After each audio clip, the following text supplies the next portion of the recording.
So we have not yet seen, I don't think, in the charts, Bitcoin act as an inflation hedge. Right. In the same way that, say, gold perhaps has. Why would that be different this time around?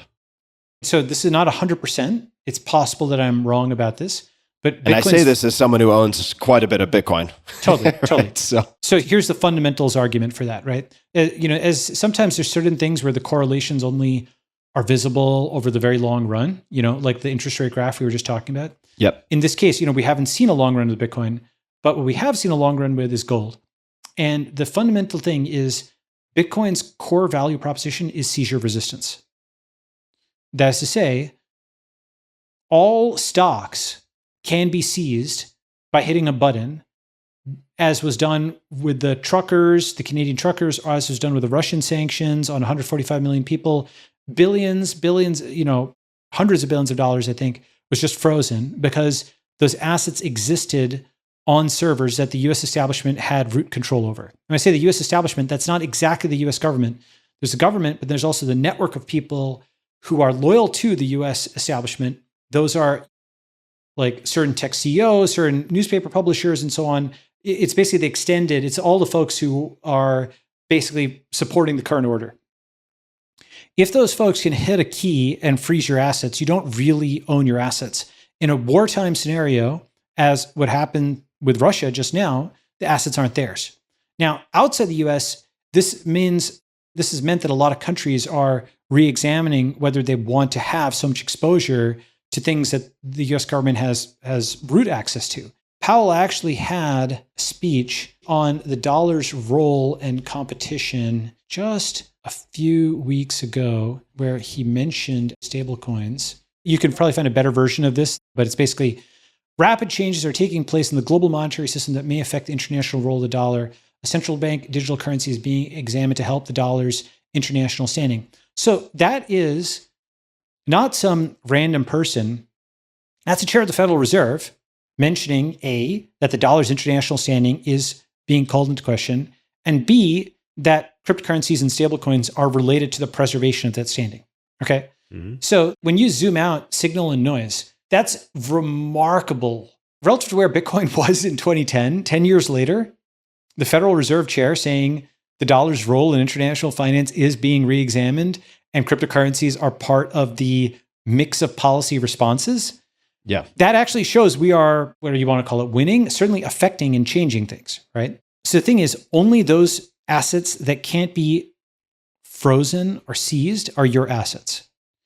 And Bitcoin has a root system that extends way outside the United States to hundreds of millions of people around the world that value it. And that is not the case for your frozen assets on a stock exchange, for your valueless dollars, your chair that you can't move across borders, and so on and so forth. There's a shelling point that has been built up, which is probably going to be Bitcoin. Now, why is it not gold? Well, the thing is, there's either physical gold or you have, some certificate which has counterparty risk, right? So if it's a certificate, you're back to square one where it can be seized. And even with physical gold, Executive Order 6102 showed that a sufficiently motivated central government can defeat gold. We have not yet seen that Bitcoin can be so defeated. It is in question. Executive Order 6102, for those who don't know, is FDR's gold seizure. Yep. So the very organized US government at that time was able to seize the gold and then resell it on international markets at a markup. It was just this giant tax on all Americans, right? And something like that, I think, is quite likely to happen because it just takes all the rhetoric on abolish billionaires, tax these rich guys, blah, blah, blah, all that type of stuff, which is people won't care that someone took on risk to invest in Bitcoin or hold Bitcoin during the drawdown. They won't care about any of that. They will care if Bitcoin is $1 million and the dollar is inflated and it's 2027 or 2028, and you need this to fund the US government. I know that sounds crazy, but think about it like this. In 2010, there are people who had seen the Arab Spring and they'd seen how important social media was abroad.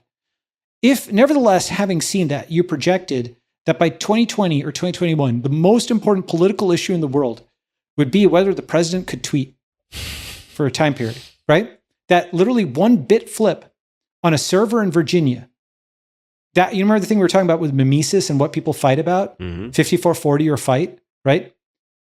This account, like the bytes on this server in Virginia, okay, when I say Virginia, it's probably Amazon's servers there that Twitter is hosted on.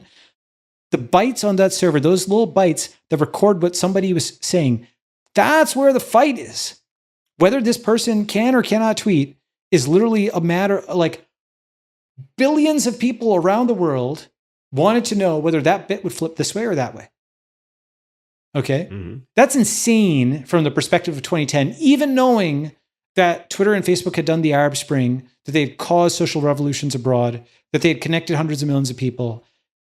If you had written that the entire politics of the world would depend on whether the United States president could tweet, it would be an extrapolation. But that's what I'm trying to tell you is I do think that if in the 2010s, social media became what all politics is about, by the end of the 2020s, cryptocurrency becomes what all politics is about. You will not be able to fund your government without it.